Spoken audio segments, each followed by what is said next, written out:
City news पहुंचाएगा हर खबर आप तक।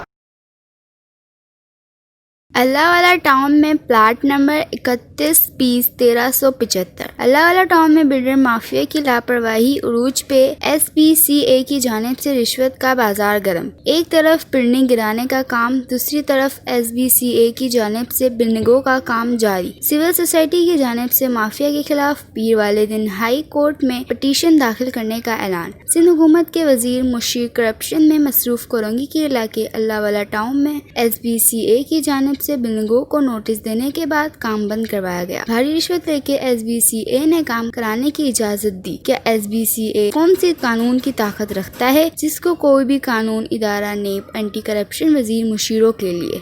Anika Rizwan, CNBC city news, Karachi.